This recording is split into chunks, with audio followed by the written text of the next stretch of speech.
आज हम आपको दिखाएंगे कैसे प्रभु यीशु मसीह के दास ने चर्च में यीशु मसीह का प्रचार करते समय भागवत गीता साबित कर दिया कि हमारा यीशु मसीह प्रभु है, जिसे देखकर मसीह विरोधियों के होश उड़ गए। उस वीडियो को देखने से पहले आपको हम बताना चाहते हैं कि लोगों को आशीष इसलिए नहीं मिलती क्योंकि उनको समय नहीं है यीशु मसीह का प्रचार सुनने के लिए, इसलिए आप उस प्रचार को पूरा जरूर सुने। आप उस प्रचार को सुन सकते हैं। श्री भागवत में संत डोंगरे जी महाराज ने लिखा है कि मनुष्य पापी है और उसने मन, वचन और कर्म से पाप किया है। कोई भी व्यक्ति, नर नारी, बालक, कोई भी इस बात को कह नहीं सकता कि उसने पाप नहीं किया। और मेरे प्रियो, पाप है क्या और पाप इस संसार में आया कैसे, और पाप की इस भयानक स्थिति से हम सब लोग ग्रसित हैं क्यों? आज की इस शाम इस गंभीर मुद्दे पर हम बातचीत करेंगे। भारतीय दर्शन शास्त्र के वैष्णव ब्राह्मण प्रार्थना मंत्र को लिखने वाले हमारे आर्य समाज के दार्शनिक तत्वदर्शी लोग लिखते हैं, पापम पापात्मा पाप कर्मा पाप संभा त्राहिमाम पुंडरक्षाम सर्व पाप हरे हरे। पापम पापात्मा पाप कर्मा पाप संभा त्वाहिमाम पुंडरक्षाम सर्व पाप हरे हरे। हे प्रभु, हमने पाप किया है, हमारी उत्पत्ति पाप से हुई है, हम पाप कर रहे हैं और भविष्य में भी पाप करते रहेंगे। त्राहिमाम पुंडरक्षाम सर्व पाप हरे हरे। हे परमेश्वर, हमारे पापों से हमारी रक्षा करिए, हमारे पापों से हमारी रक्षा कीजिए। संत पौलुस कहते हैं कि सबसे बड़ा पापी मैं हूं। लेकिन पता है आपको, आदरणीय तुलसीदास जी, भारत के महान कवियों में उनका नाम, वो लिखते हैं, तुलसी या जग आय के कौन भयो समरथ, तुलसी या जग आय के कौन भयो समरथ, खंचन पे कुचन खिन ना पसारो हाथ। कौन हुआ जिसने पाप नहीं किया? कोई कह सकता है कि मैंने अपने जीवन में पाप नहीं किया? ग्रंथ साहिब में आदरणीय गुरु नानक साहब लिखते हैं, हूं पापी पतित परम पाखंडी तू निर्मल निरंकारी। हालेलुया। हूं पापी पतित परम पाखंडी तू निर्मल निरंकारी। परमेश्वर मैं पापी हूं, सोरठ मूला पहला में, परमेश्वर मैं पापी हूं, लेकिन तू पवित्र है, तू कल्याणकारी है, तू मोक्षदाता है। मैंने पाप किया है। ब्रह्म बिंदु उपनिषद में लिखा है, पापम फलम नरकमाद्यस्तु, और पाप का फल, पाप का परिणाम परमेश्वर से अलगाव, परमेश्वर से दूरी, इटर्नल सेपरेशन। पाप एक गंभीर विषय है। यह पाप आपको और परमेश्वर को निकट आने से रोकता है। यह पाप आपको, मुझे और आपको निकट आने से रोकता है। यह पाप दो भाइयों को साथ में रोटी तोड़ने से रोकता है। यह पाप दो परिवारों को दूर करता है। कौन है जिसने पाप नहीं किया? मन, वचन और कर्म से हम सभी पापी हैं। भारतीय दर्शन के बृहदारण्यक उपनिषद 1:3-28 पद, शतपथ ब्राह्मण 4:3-1:30 में एक सुंदर प्रार्थना में आपको सुनाता हूं। यह लिखा है, अस्तो मा सद्गमया तमसो मा ज्योतिर्गमय मृत्युमा अमृतगमय। हमें असत्य से सत्य की ओर लेकर चलें। अस्तो मा सद्गमय तमसो मा ज्योतिर्गमय। तमस अंधकार, हमें अंधकार से आप ज्योति में लेकर चले। मृत्युमा अमृतगमय, और हमें मृत्यु से निकालकर अनंत जीवन तक लेकर चले। मेरे प्रियो, ये प्रार्थना किससे की जा रही है और कौन है जो हमारी इस प्रार्थना का उत्तर देगा? इस प्रश्न के साथ 19 साल पहले मैंने इस यात्रा को शुरू किया, 19 years बैक। कौन है वो परमेश्वर जो मुझे असत्य से निकालकर सत्य में लेकर चलेगा, अंधकार से निकालकर ज्योति में लेकर चलेगा? कौन है वो परमेश्वर जो मेरे पापों को क्षमा करेगा? भारतीय दर्शन के 33 करोड़ देवी देवताओं के होने के बाद भी भारतीय दर्शन इस बात की प्रार्थना को पुकार रहा है, हम असत्य में हैं, हमें सत्य में लेकर चलो। हम अंधकार में हैं, हमें ज्योति में लेकर चलो। हम मृत्यु में हैं, हमें अमर जीवन के लिए लेकर चलो। मैं आपको कल बता रहा था अर्जुन के अनुभव को, जब उसने श्री कृष्ण से कहा मैं पापी हूं और मेरे पाप को कौन छुड़ाएगा, मेरे पाप से कौन मेरी रक्षा करेगा।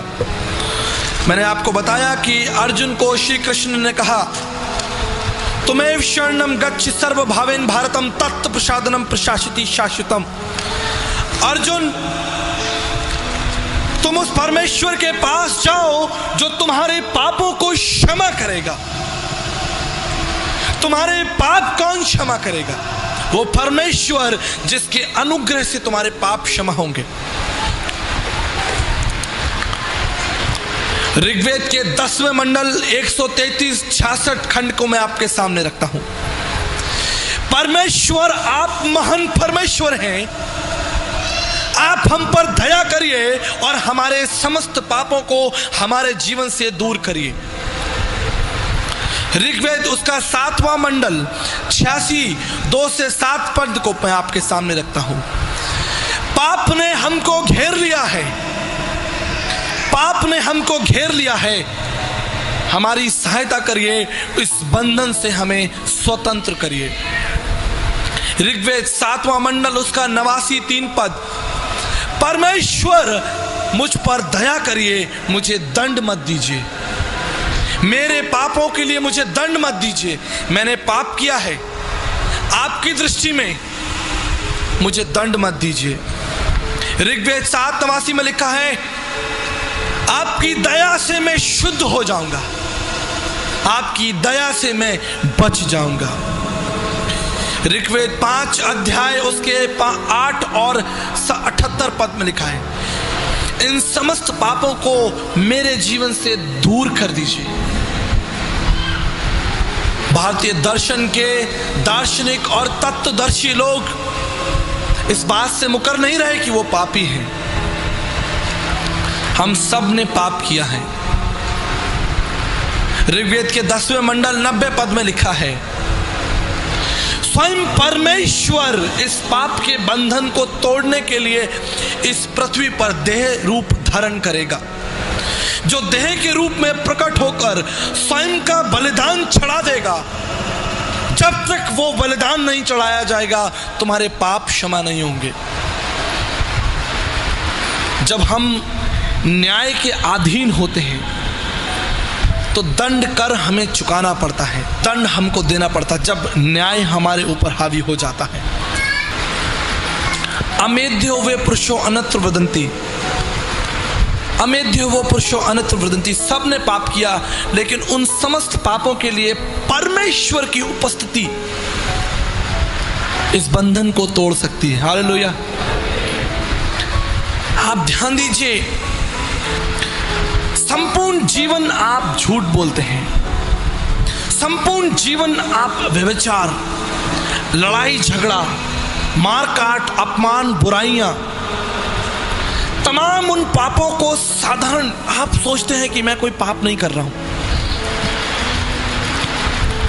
लेकिन आप प्रत्येक क्षण पाप कर रहे हैं।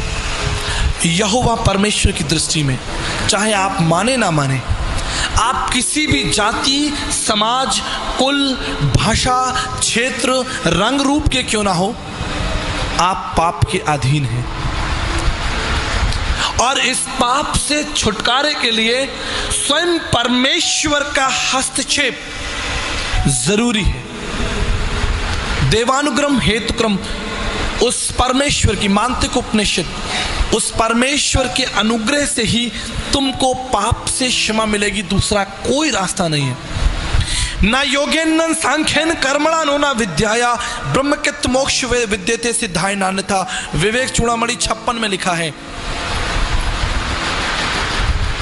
भारत के तत्वदर्शी लोग लिखते हैं उस पाप के बंधन के लिए माला फेरने से कोई लाभ नहीं होगा, उस पाप के बंधन को तोड़ने के लिए चढ़ावा चढ़ाने से कोई लाभ नहीं होगा, उस पाप के बंधन को तोड़ने के लिए तीर्थ स्थानों पर घूमने से कोई लाभ नहीं होगा, ऊंचे पहाड़ों पर चढ़ने से कोई लाभ नहीं होगा। नदियों में स्नान करने से कोई लाभ नहीं होगा, न योगेन न सांख्यन कर्मणानो न विद्याया, तुम्हारे धर्म के कामों से भी कोई लाभ नहीं होगा। क्यों? क्योंकि मनुष्य स्वयं अपने पाप के बंधन को नहीं तोड़ सकता। अगर स्वयं मनुष्य अपने पाप के बंधन को तोड़ सकता तो परमेश्वर को मनुष्य रूप धारण कर इस पृथ्वी पर भयंकर मौत को सहने की कोई आवश्यकता नहीं होती। अगर मनुष्य अपने पाप के बंधन से स्वयं फारिग हो जाता तो यीशु को अपने ऊपर थुकवाने की आवश्यकता नहीं होती। प्रभु यीशु मसीह को कोड़े खाने की आवश्यकता नहीं होती। प्रभु यीशु मसीह को लात और घूंसे खाने की आवश्यकता नहीं होती। प्रभु यीशु मसीह को क्रूस पर भयंकर मौत सहने की आवश्यकता नहीं होती अगर मनुष्य अपनी बुद्धि से उस पाप के बंधन से बाहर निकलता। आदि में वचन था, वचन परमेश्वर था और वचन देदारी हुआ। वचन इसलिए देदारी हुआ कि वो तुम्हारे पापों को तुम्हारे जीवन से दूर कर दे। देखो, ये परमेश्वर का मेमना है जो जगत के पापों को उठाकर ले जाता है। यही तो प्रार्थना कर रहे हैं ऋग्वेद के लिखने वाले कि परमेश्वर आप दया करिए, आप हस्तक्षेप करिए, आप मेरे पापों से मुझे स्वतंत्र करिए, आप मुझे इस पाप के भयंकर चक्र से बाहर निकालिए। मौसम कौन कुटिल खलकामी, पापी कौन बड़ो है मुझसे, सब पततन में नानी, सब पापों में अधिक पापी मैं हूं। गीता के 3 अध्याय 13 पद में लिखा है, यज्ञ शिष्टान्य संतो मुच्यते सर्व किलश। जब तक परमेश्वर यज्ञ नहीं करेगा, जब तक स्वयं परमेश्वर यज्ञ नहीं करेगा, तब तक मनुष्य जाति के लिए उद्धार का द्वार नहीं खुलेगा। आप सभी इस वीडियो को भी छोड़ के ना जाए, आप सभी इस वीडियो को पूरा जरूर देखें। जैसा कि आपने वीडियो में देखा कैसे प्रभु यीशु मसीह के दास ने सामर्थ्य प्रचार को किया और भागवत गीता से साबित कर दिया कि हमारा यीशु मसीह प्रभु है। आपको हम बताना चाहते हैं प्रभु यीशु मसीह का वचन कहता है कि तुम बुराई से ना हारो परंतु बुराई को भलाई से जीत लो। जैसा कि प्रभु यीशु मसीह के दास ने ईसाई विरोधियों को जवाब दिया, उसी प्रकार आप सभी को हम कहना चाहते हैं कि आप मसीह विरोधियों से डरे नहीं, लेकिन आप उनसे जवाब देना सीखे, क्योंकि प्रभु यीशु मसीह का वचन कहता है कि तुम सताने वालों को आशीष दो, जो तुमसे बैर करते हैं उनका भला करो। जब आप ईसाई विरोधियों के लिए प्रार्थना करोगे तो आप विश्वास कीजिए ये जितने भी ईसाई विरोधी हैं जो कि आज यीशु मसीह के नाम का विरोध करते हैं, पौलुस के समान आने वाले दिनों में यीशु मसीह के नाम का प्रचार करेंगे, क्योंकि प्रभु यीशु मसीह का वायदा है अंत के समय में ऐसा होगा कि हर एक घुटना प्रभु यीशु मसीह हम झुकेगा और हर एक जीव अंगीकार करेगी कि हमारा यीशु मसीह प्रभु है। और यीशु मसीह का वचन कहता है सत्य को तुम जानोगे और सत्य तुम्हें स्वतंत्र करेगा। ये ईसाई विरोधी है जो कि सत्य को, जो कि हमारा प्रभु यीशु मसीह है, उसे नहीं जानते, इसलिए आज यीशु मसीह के नाम का विरोध करते हैं। जिस दिन ये सत्य को, जो कि हमारा प्रभु यीशु मसीह है, उसे जानेंगे, उसी दिन यीशु मसीह को अपना उद्धार करता स्वीकार कर लेंगे। क्योंकि प्रभु यीशु मसीह का वचन कहता है परख करके देखो हमारा प्रभु यीशु मसीह कितना भला परमेश्वर है। आप इस वीडियो को एक व्यक्ति के साथ जरूर शेयर करें ताकि वह व्यक्ति आपको नरक की आग से बचाया जाए और वह व्यक्ति आपकी तरह सच्चे परमेश्वर को, जो कि हमारा प्रभु यीशु मसीह है, उसे जान सके। क्योंकि प्रभु यीशु मसीह का वचन कहता है आज बहुत सारे लोग हैं जो कि हमारे प्रभु यीशु मसीह को, जो कि हमारे प्रभु यीशु मसीह है, उसे पत्थरों की मूर्तों पर और बड़े बड़े मंदिरों में ढूंढते हैं, लेकिन यीशु मसीह का वचन कहता है कि परमेश्वर का आत्मा तुम में वास करता है और तुम खुद